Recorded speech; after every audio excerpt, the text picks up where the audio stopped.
할렐루야. 안녕하세요. 저는 4월 4일 말씀을 전할 신화부로교회 박근재 목사고요. 오늘 함께 나눌 말씀은 마가복음입니다. 3장 31절부터 35절의 말씀입니다.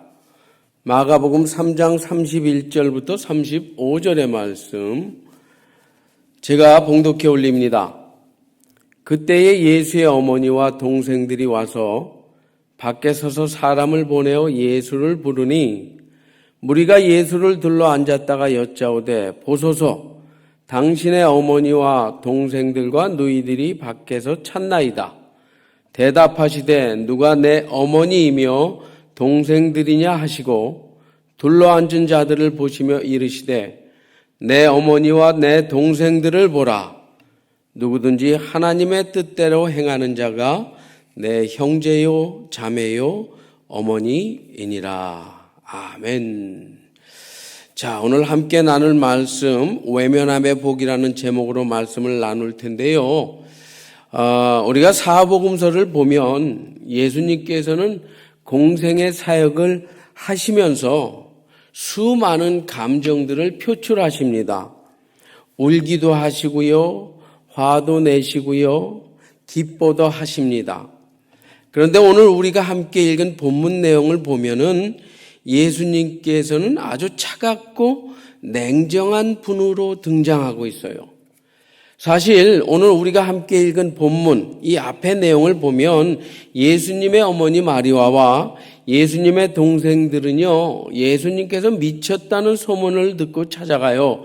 21절에 보니까 예수의 친속들이 듣고 붙들러 나오니 이는 그가 미쳤다 함이로라. 예수가 미쳤다는 소식을 들은 어머니 마리아와 동생들은요, 그 당시 살고 있는 나사렛에서 약 30km 정도 떨어져 있는 그 당시의 교통수단으로서는 조금 먼 거리라고 볼 수 있죠. 가버나움으로 예수를 만나기 위해서 찾아갑니다. 여러분, 아들 예수가 자신들의 형인 예수가 미쳤다는 소식을 듣고 무려 70리나 떨어진 이 가버나움으로 그를 만나러 가는 모친 마리아와 동생들의 마음은 어땠을까요? 어떤 마음으로 찾아갔을까요?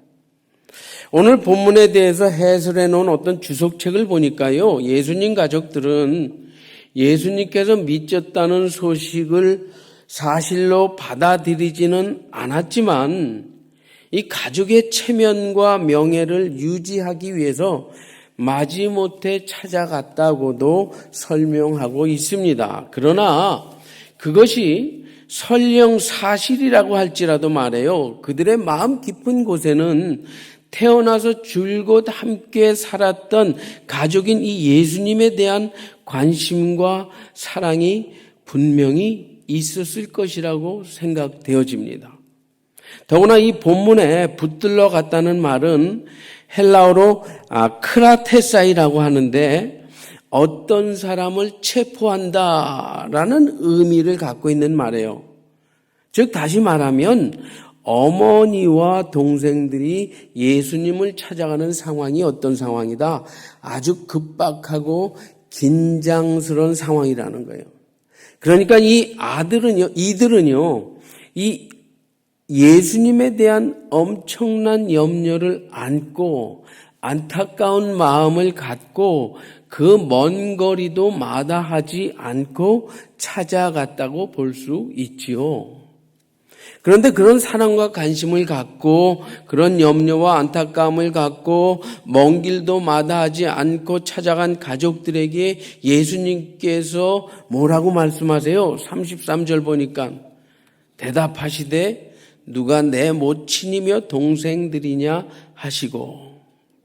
여러분, 이 말은 이들에 대한 형에 대한 사랑과 관심과 염려를 갖고 안타깝게 찾아온 식구들이 들었을 때 정내미가 딱 떨어지는 말이에요.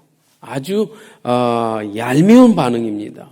생각해 보세요. 이들이 미쳤다는 소식을 듣고 형이 미쳤다는 소식을 듣고 70리길을 부랴부랴 달려왔건만 그래서 찾아와서 만나려고 했건만 예수님의 반응은 뭐예요? 누가 내 모친이고 누가 내 동생들이냐라는 거예요. 그동안 키워준 어머니에 대한 그리고 그동안 함께 살아온 동생들에 대한 배신이라고 말할 수 있을 만큼 가족들로 하여금 그런 느낌을 들게 할 만큼의 강한 말을 예수님은 하고 계세요. 가족의 입장에선 기가 막힐 노릇 아니겠냐는 거죠. 그뿐만이 아닙니다. 예수님은요, 더 정떨어지고 더 배신감을 느끼게 할 말과 행동을 또다시 하는데 34절, 35절에요. 보세요. 둘러앉은 자들을 둘러보시며 이르시되 내 모친과 내 동생들을 보라. 누구든지 하나님의 뜻대로 하는 자가 내 형제요 자매요 모친이니라. 자, 예수님의 두 번째 반응이에요. 사랑과 관심과 염려를 갖고 찾아간 식구들에게는 아무런 대꾸도 하지 않으시면서 아는 척도 안 하세요. 그보다는 오히려 자신을 둘러싸고 앉아있는 무리들을 바라보시면서 내 형제요 자매요 모친이다 라고 말씀하십니다. 예를 들어서 말해요. 어느 날 여러분의 배우자나 여러분의 부모님이 아니면 여러분의 자녀가 갑자기 병원 응급실로 실려갔다는 소식을 여러분이 들었습니다. 지금 병원 응급실에 있다는 거예요. 그러면 당장 무슨 일을 제쳐놓고 그 응급실로 달려가겠죠. 당연한 반응 아니겠어요? 그리고 가면서 무슨 생각을 하겠어요? 별의별 생각을 다 하겠죠. 염려와 안타까움에 울며 불며 걱정스러운 마음으로 병원으로 달려갈 거 아니겠어요. 그리고 응급실에 도착해서 병실 문을 열고 안타깝고 정말 위급한 마음으로 들어갔는데 그리고 여보 괜찮아? 아버님 괜찮으세요? 너 괜찮니? 걱정스러운 마음으로 이렇게 물어보는데 정작 입원한 당사자는 식구들에게 눈길조차 주질 않고 전혀 신경 쓰지 않으면서 오히려 의사나 간호사들과 얘기하고 있다고 생각해 보세요. 여러분 마음 어떠시겠어요? 여러분 심정 어떠시겠습니까? 일단은 화가 나고 얄밉겠죠. 한심하고 실망스러울 수도 있을 거예요. 놀랬던 만큼 화를 내고 싶은 생각도 생길 겁니다. 그렇지 않겠어요? 정상적인 사람이라고 한다면. 아무튼 오늘 본문의 예수님의 반응은 일반적인 상식으로는 도저히 이해가 되지 않는 반응이에요. 너무 냉정하잖아요. 너무 쌀쌀맞고 정냄이 떨어지는 모습이잖아요. 그런데 여러분, 예수님이 원래 이런 분이셨어요? 부모와 형제들에 대해서 몰라라 하셨던 분이셨어요? 우리가 아는 예수님은 그런 분은 아니셨습니다. 여러분, 예수님께서는요, 유대인들이 형식적으로만 부모를 공경하는 행위를 하나님의 말씀을 폐하는 행위로 여길 만큼 부모님에 대한 공경을 강조하시는 분이십니다. 예수님은요, 자신이 십자가에 매달려 피를 흘리며 죽으시면서도 자신의 육신적인 어머니 마리아에 대해서 끝까지 세심하게 배려하신 분이세요. 그래서 뭐라고 얘기하십니까? 요한복음에 보면 그 제자에게 이르시되 요한에게 보라 내 어머니라 하신데 그때부터 그 제자가 자기 집에 모시니라. 그뿐만이 아닙니다. 예수님은 형제들 간의 화목도 엄청나게 강조하세요. 그래서 예물을 제단에 드리다가 내 형제에게 원망 들을 만한 일이 있으면 그 형제들과 화목한 후에 와서 예물을 드리라 할 만큼 형제들 간의 우애와 화목도 강조하신 분이에요. 그런데 왜? 이 같은 예수님께서 오늘 본문에서는 우리가 도저히 예상할 수도 없는 말과 행동을 가족들에게 하셨을까? 왜 그들을 외면하셨을까? 냐는 거예요. 그 이유가 무엇일까? 성령으로 잉태돼서 태어났으니까, 그래서 엄밀한 의미에서 마리아가 자신의 어머니가 아니었기 때문에 그랬을까? 형제들도 그런 의미에서는 핏줄을 나는 형제들이 아니기 때문에 그래서 냉정했을까? 그래서 눈길조차 주지 않았을까? 그 이유가 무엇이었을까? 그 이유를 알아보기 위해서는 우리는 먼저 하나님과 예수님과의 관계를 살펴볼 필요가 있습니다. 여러분, 마가복음 1장 9절부터 11절을 보면 예수님께서 요한에게 침례를 받으시고 물에서 올라오실 때 하나님께서 뭐라고 말씀하세요? 너는 내 사랑하는 아들이라 라고 말씀하세요. 그리고 내가 너를 기뻐하노라 라고 말씀하십니다. 그런데 여기에서 우리가 주목해야 할 것은요, 그토록 아들을 사랑해서 자신의 모든 권한을 그 아들에게 부여한 아버지께서 아버지를 찾으며 아버지의 이름을 부르짖는 그 아들 예수의 외침을 냉정하게 차갑게 외면하실 때가 있었다는 거예요. 엘리 엘리 라마 사박다니 나의 하나님 어찌하여 나를 버리십니까? 어찌하여 제게 눈길조차 주지 않으십니까? 나는 이렇게 서운한데, 나는 이렇게 섭섭한데, 나는 이렇게 안타까운데 어째서 나를 거들떠보지도 않으시는 겁니까? 왜 나를 외면하시는 겁니까? 사랑하는 부자지간이었는데 아들 예수가 십자가에서 고통으로 신음하면서 아버지를 애타게 찾고 있을 때 아버지는 그 아들에게 눈길조차 주지 않으셨어요. 관심조차 쓰지 않으셨습니다. 도리어 차갑게 바라보고만 계셨습니다.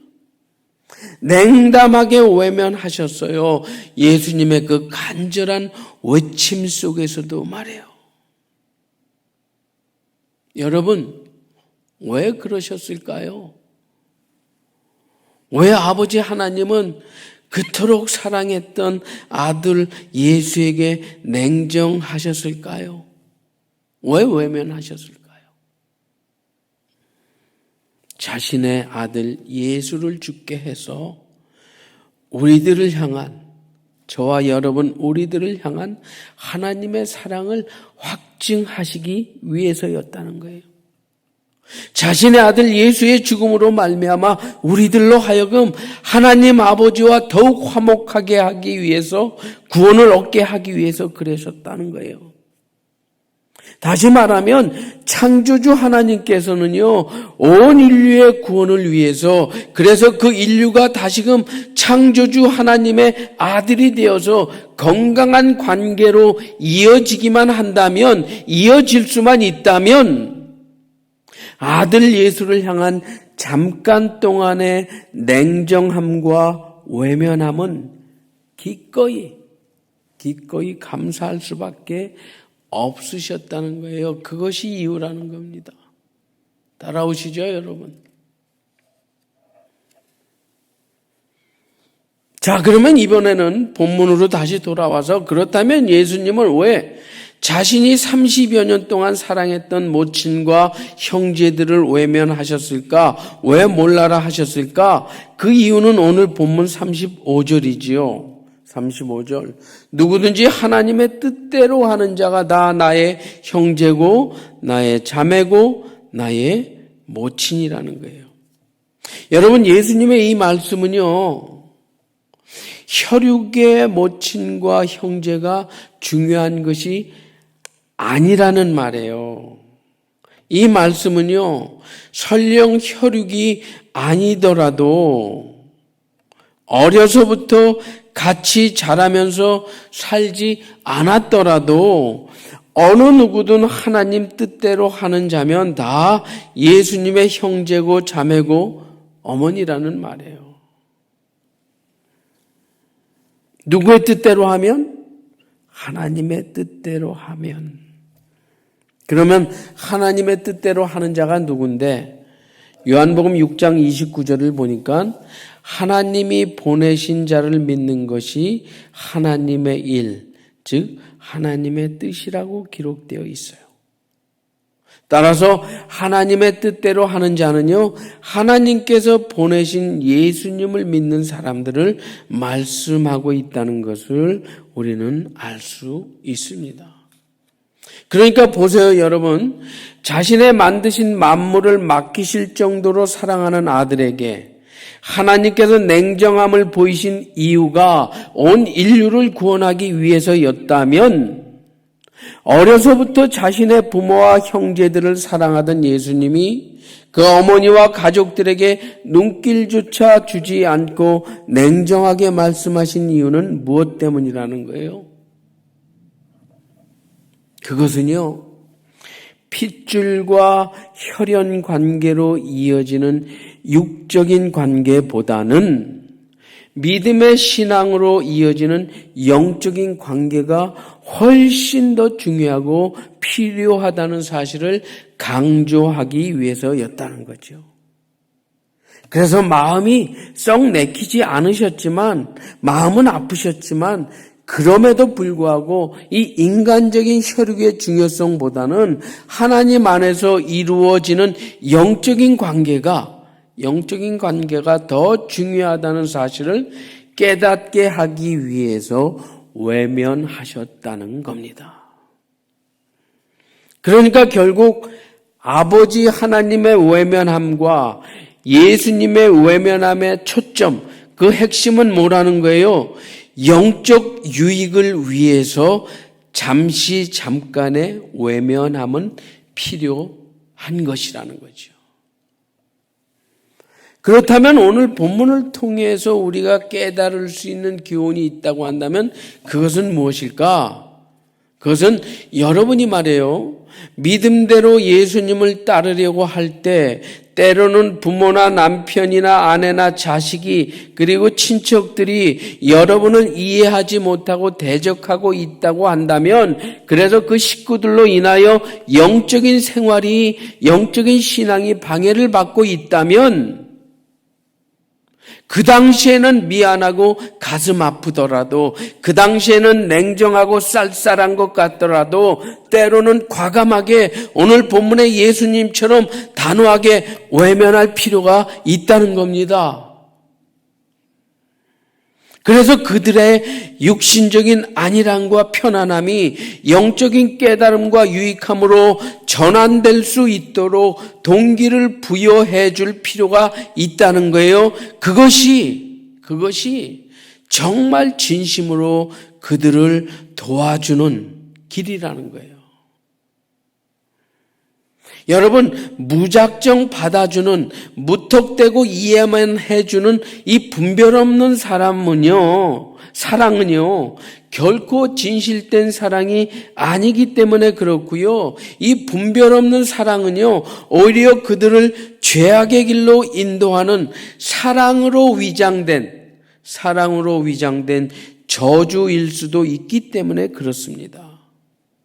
그래서 어떤 경우에는 여러분의 그 냉정한 행동과 쌀쌀한 모습이, 외면하는 모습이 그들을 진심으로 사랑하는 표현일 수도 있다는 거예요. 외면함이 그들에게 축복이 될 수 있다는 겁니다. 이것이 외면함의 복이라는 거예요.